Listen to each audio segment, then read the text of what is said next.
Seorang pegawai perubatan dihadapkan ke Mahkamah Magistrate Johor Bahru pada Jumaat bagi menghadapi 4 pertuduhan termasuk membunuh isteri dan anak tunggalnya yang berusia 4 tahun. Tertuduh Chia Tong Hong, 34 tahun yang bertugas di sebuah klinik swasta berdepan pertuduhan itu di dalam kejadian yang berlaku di sebuah kediaman di Bandar Dato' On Johor pada 30 Disember lalu. Tertuduh hanya mengangguk faham selepas pertuduhan dibacakan terhadapnya di dua mahkamah magistrate di Johor Bahru dengan tiadap pengakuan direkodkan di hadapan Magistrate Atifah Hamzah Wahab dan Magistrate Syamini.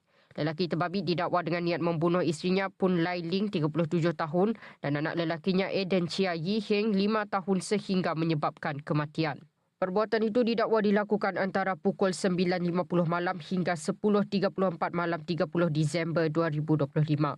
Tertuduh didakwa mengikut Seksyen 302 Kanun Keseksaan yang membawa hukuman gantung sampai mati atau penjara maksimum 40 tahun dan jika tidak dihukum mati, hendaklah dikenakan sebatan hingga 12 kali jika sabit kesalahan.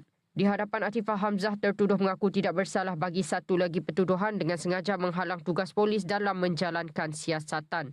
Tertuduh didakwa mengubah kedudukan mayat si mati iaitu anaknya dalam siasatan kes Seksyen 302 Kanun Keseksaan.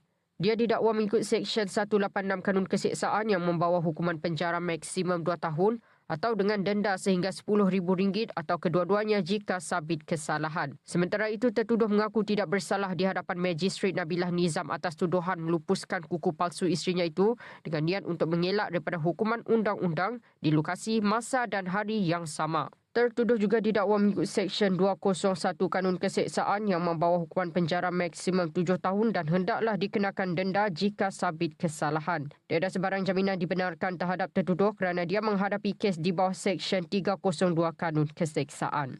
Kes ditetapkan untuk sebutan semula pada 17 Mac ini bagi serahan dokumen sementara menunggu laporan bedah siasat, DNA, kimia forensik dan toksikologi.